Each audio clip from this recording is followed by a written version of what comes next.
This is Rob Anspach, and welcome to eHeroes, the interview series for entrepreneurs. Today's eHero is Steve Sims. Welcome, Steve. It's a pleasure to be here. For all you listeners out there who don't know who Steve is, just go to Amazon, type in Bluefishing. You will find his book, Bluefishing, The Art of Making Things Happen. It's an awesome book. And buy 3 copies, one for you, one for a friend, and one for a stranger. Nice idea, nice idea. So Steve, for the listeners out there, Steve and I were halfway through, 5 minutes in maybe, into our first interview, and my electric went out, everything. But because Steve is a great sport, he stuck around and he says, I'm going to give Rob another try. So this is going to be one for the history book. So Steve, I want you to try to remember what you were talking about and give the listeners a treat. Well, it was all bollocks. I made it up, so I'll try and do it again. So I have a concierge firm which is well known for dealing with the rich and famous and the richer and unknown. I'm the guy that sent people to the Titanic, closed down museums, serenaded with Andrea Bocelli, and sat front row at the Paris Fashion Week. So anything that the rich can partially dream or fantasize about, Forbes called me the real life Wizard of Oz.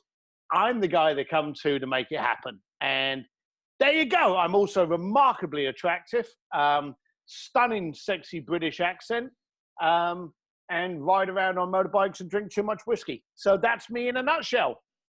And I should say, and an author of the greatest piece of literature since Hemingway. But there you go. That's a side note.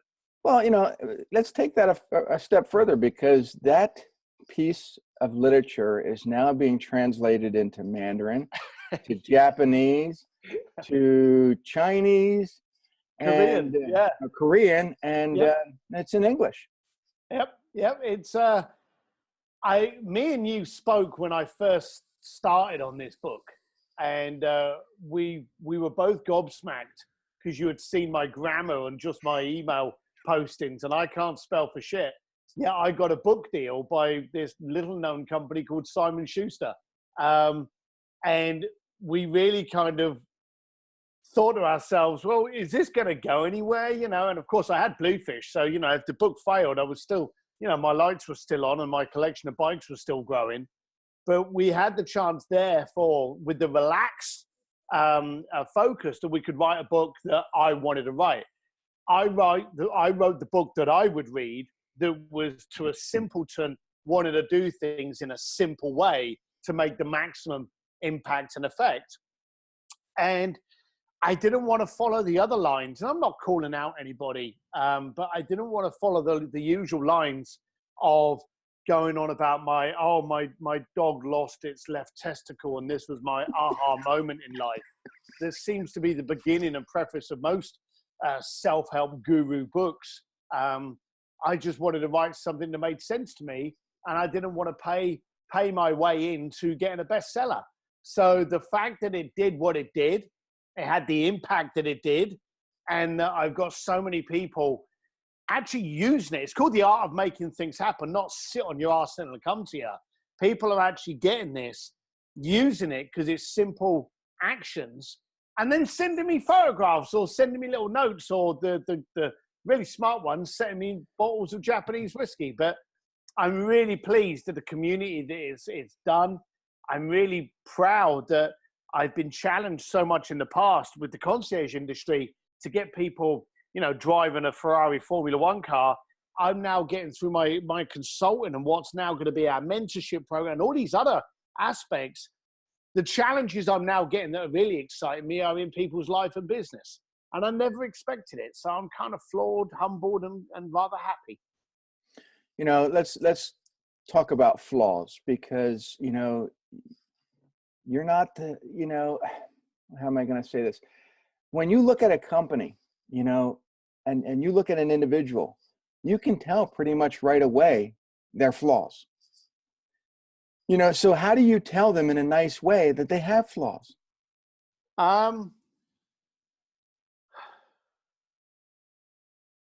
First of all, I think it's the perspective of a flaw. if you look up the early Picasso work, it was Renaissance. It was all very much photographic and articulate, and everything was laid out precisely as it was for the human anatomy. He only became famous when he started sticking two eyeballs on one side of the face and the ear on the top of the head. So it's your imperfections that are your perfections. And I think as we've grown and we have all of this incredible technology on something as simple as our phone, that we can literally take a seemingly cloudy day on the beach, and with a couple of swipes on the face of a program, suddenly you've got this crystal blue sky with the sun glistening off what was a rainy day. We're not trusting it anymore. And we're living in a photoshopped world where we look at this really stunning woman that if you analyze it for too long, you realize that that photograph shows she's actually 12 foot 3 inches tall and weighs 83 pounds. We're not trusting what our eyes give us anymore. So those flaws are actually what make you perfect, what make you real. So whenever I go to someone, I don't get rid of the flaws. 9 times out of 10, I get to expose them, to show you where your failures are the scars that prove you know the shit you're talking about. And your flaws are actually what are your degrees. And so bring them out to the future and go, look, bring them out to the forefront and go, look, I'm so good at what I do because I fucked up so many times back here. Here are the scars. And too many people try to hide those. So the first thing I do is get them out of the way of themselves, get them to bring themselves to the forefront and wear it as a badge of honor that they fell over and failed. You know, I see your Ducatis in the back. How many times have you fallen off and failed on those? Oh, straight. More times than I want to think about. But every one, funny enough, makes me faster. You know, I'm racing again this weekend. No one wants to fall over. Especially my wife doesn't want me to fall over because then the bank account starts to deplete because you have to repair it. But it's one of those things that if you're not failing, and this is through life, if you're not failing, you're not trying. And going around a corner and suddenly getting the back wheel that can like slip out of you because you never had the traction just tells you should have gone in at a different angle, should have gone in with a more commitment. There's all these things you learn from them. So every time you fall down, that's not the problem. The problem is if you refuse to get back up again. Let's talk about fear. I mean, because I think that's the major drawback in what entrepreneurs try to do. You know, they're so encumbered on this notion that they're afraid of something that they don't do it. Now, I have my own slant on that. I don't think people are frightened of things. I think people are frightened of humiliation. And I think as kids, and I go back to it, as kids, when you're in a classroom and the teacher says something, you don't fully understand what she says, you stick your hand up and she explains it. But very rarely will you stick your hand up a second time, because now you've got all the other kids in the class going, idiot, you don't know what you're talking about. And the teacher, even the teacher will go, did you get it that time, Steve? And will overemphasize it. And you go, yes, miss, I did, even though you didn't. And now you would take being stupid over being humiliated. And I noticed so many times that people do things and they've said it to me. They go, well, I wanted to do this, but what would my wife think? I didn't want my friends to see that. I didn't want that. Gives a shit. All of the people out there, the Elon Musks, the Steve Jobs, the Bill Gates, the Walt Disney, the Henry Ford, all of these people didn't care about humiliation. If they failed, then they taught themselves what not to do. But that humiliation, that person pointing and laughing at you, and look at Elon Musk.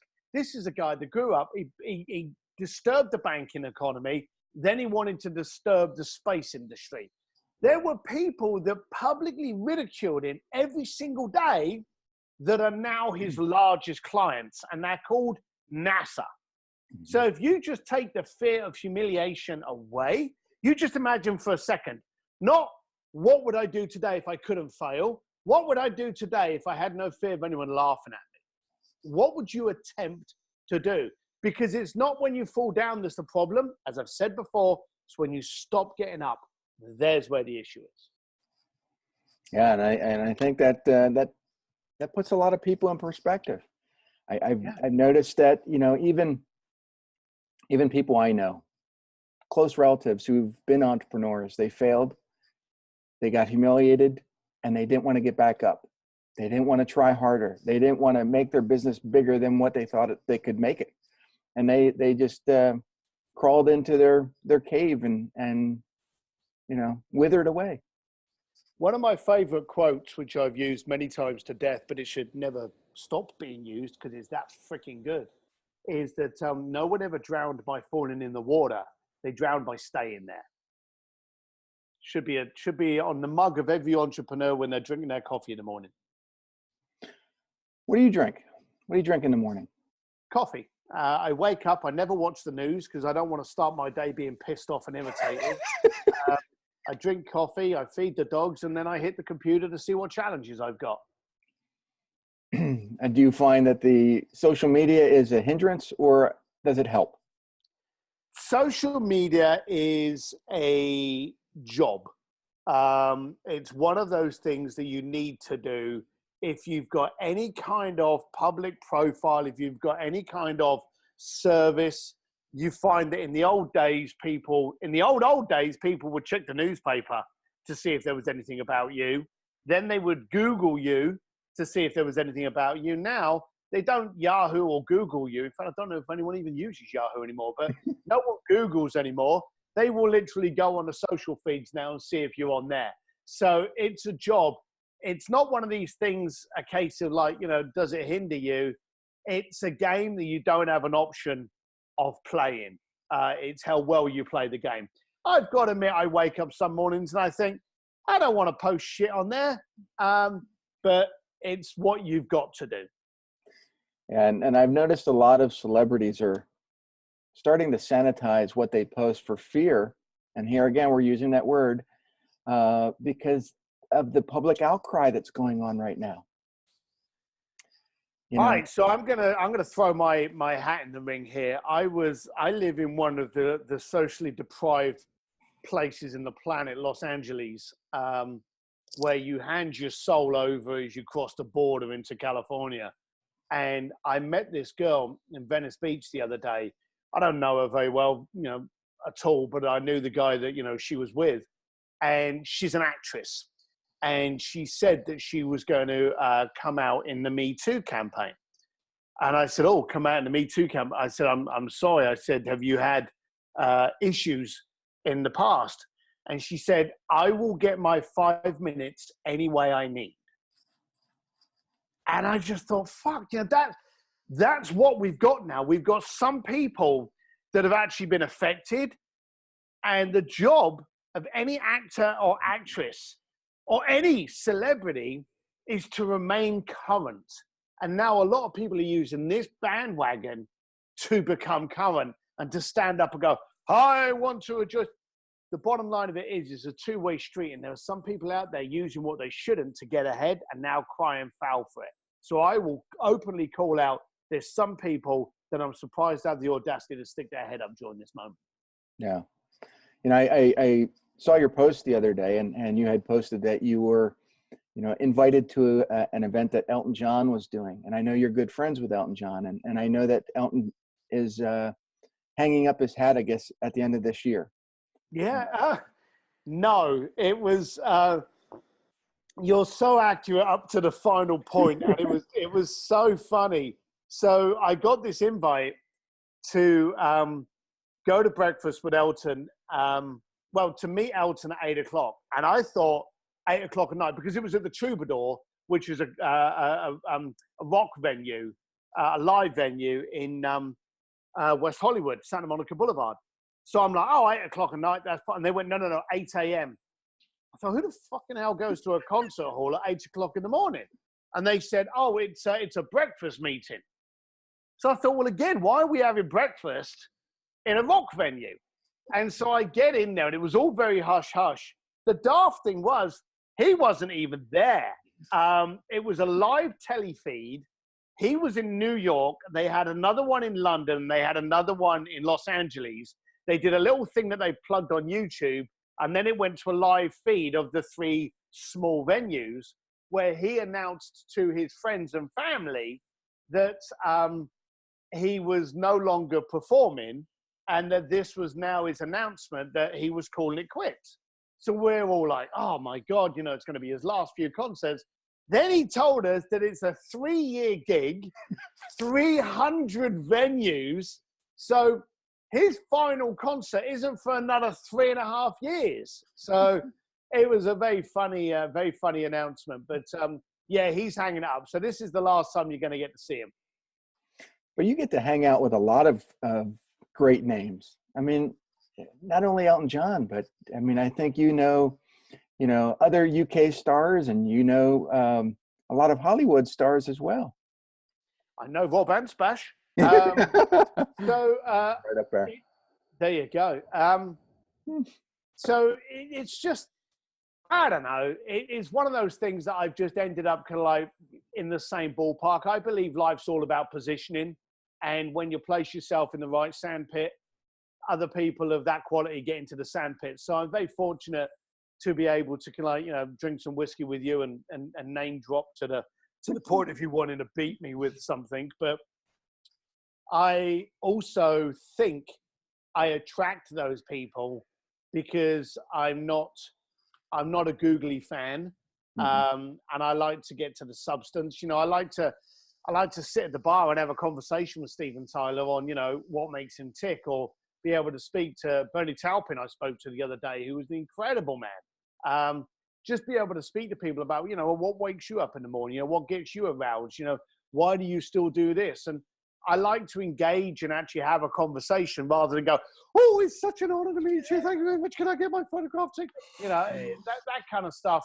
And nowadays with the book and with me being more public profile, because for many years, bearing in mind, people don't realize Bluefish is like 24 years old. And I've been working with these people for like 20 of those years. It's only been the past like 5, maybe 8 years that the selfie thing has become important. And it's daft. When this book was coming out, and there's an endorsement on there, and we spoke to, the Vatican and Andrea Bocelli and Elton John, and we said that we were going to produce this book. And a lot of these people know who I am, or the people that I've mentioned know who I am. And those people in that top 1%, they all know who I am, but I'm the most famous unknown person out there. And when the book came out, Simon Schuster said to me, you need to start focusing on Instagram. And we didn't even have an Instagram page there. And I said to him, well, why is that? And they said, well, for credibility for people. I said, look, I've been in everything from Macau, South China Morning Post to Worth Magazine, New York Times, Forbes, Wall Street Journal. I've been everywhere. I've been in Forbes like 18 times or something. There's my credibility. And she turned around to me and she said, if you're not on Instagram, you're nothing. And I just thought, are you kidding? So all of a sudden I had to start focusing on my Instagram and dropping these things up there. And it's really funny how the platforms of credibility over the years have changed. If I was front page on the New York Times tomorrow, people would be like, oh, wow, you're front page in the New York Times. If I got a shout out from Gary Vaynerchuk or something like that on his Instagram page, I would challenge that I'd probably get more out of that than being on the front page of the New York Times now. I get on a magazine now. Here's one that was weird. Years ago, and we're going back 10, 12 years, if you had an article on one of these magazines and it was on that online edition, it wasn't as valuable as if it was in the print edition, okay? Now, I'm happy that I get interviewed in Forbes, but I automatically ask, am I on the online version? And most of the time, it's a yes, because the online version, you can share to 100,000 people. You can't share. And if you're in a magazine, what do? You take a photograph of it, and then you share it. No one's going to go and bloody buy the magazine. They're going to search for the article. So it's weird how platforms have changed. Yeah, and the platforms that are out there right now, they consider these 20-year-olds as influencers because they have, 80,000 followers. And they have no life experience whatsoever, except that they have these followers, which totally blows my mind. Yeah, I've often said I would treble my Instagram page overnight if I look hotter in a bikini. Just to imagine that is just Scary. I yeah. can imagine. Yeah, frightening. Yeah, I'm not happy with it. So let's talk about sandpits, because you weren't always in Los Angeles. You were in Florida for some time. No, well, I started off in England. Yeah. I get bored easy, and so I like to get into different sandpits. Some sandpits I've been pushed into. I was in Switzerland, and I had a client of ours that wanted me to do some stuff in Palm Beach, and I'd never been to America other than like New York and Fort Lauderdale. So I came over to Palm Beach, and I ended up living in Palm Beach for like 6 months.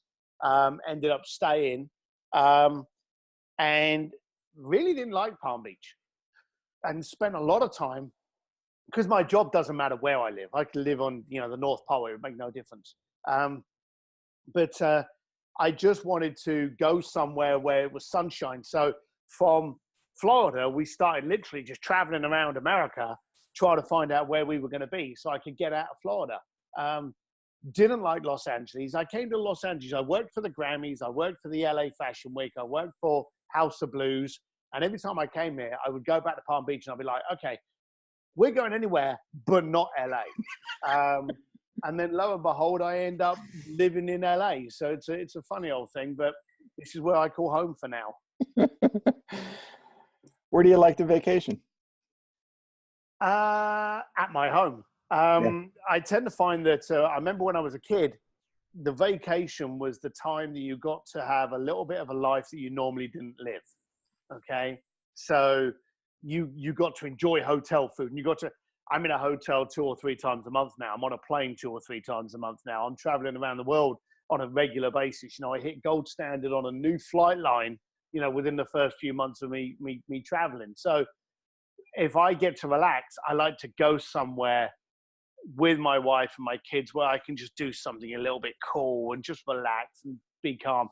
I'm quite a boring guy. So although saying that, if I didn't get the chance to fly around the planet so often, maybe I would therefore do that. But Jerusalem, when I was there last year, and Tel Aviv, that was incredible. Tokyo, as you know, I was in December. That was brilliant. But I was in Arizona in January. That was just as much fun. So I just try to have fun wherever I go and enjoy life. Is there one place that you haven't been that you really want to go? No, because you've heard of these things called vision boards. Well, I have a statement called "fuck vision boards." I like focus boards. So if there's something I want, then I go, okay, I want that. Let's book it. Because these people, they get these boards. And I remember someone said to me before, I got this whiteboard, and I thought, okay, I'm going to put all my notes on this whiteboard. So when I come in the morning with my coffee, I can look at my whiteboard. And someone came into my office once and I went, whiteboard, where all good ideas go to die.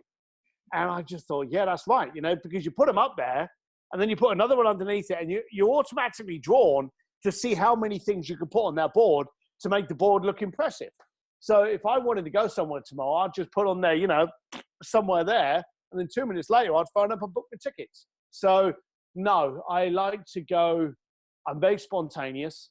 I like to do stuff. I like to get out. So if there was somewhere I wanted to go tomorrow, I'd probably be booking it this afternoon. He's coming to Lancaster County really soon. Yeah. Hey, this was great, Actually, Steve. Joking aside, Nashville keeps on intriguing me.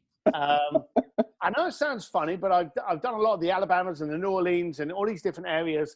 But Nashville's grown over the years, and I've met a lot of people that come over here into LA because of the music industry, and then they're going back to Nashville because Nashville's a bigger music scene, as I would probably say, than New York and LA now. And Nashville's got some real cool hotels, got a cool angle. So I think Nashville, I will definitely be there this year. Can you imagine you wearing a cowboy hat? Cowboy boots? I'm all about I'm all about getting fully engaged in the experience. So wherever I go, I really get into it. When I was in Tel Aviv, I had the I can't remember what the bloody scarf's called now. I do apologize, but I had the white scarf. When I was in Japan, I had the kimono.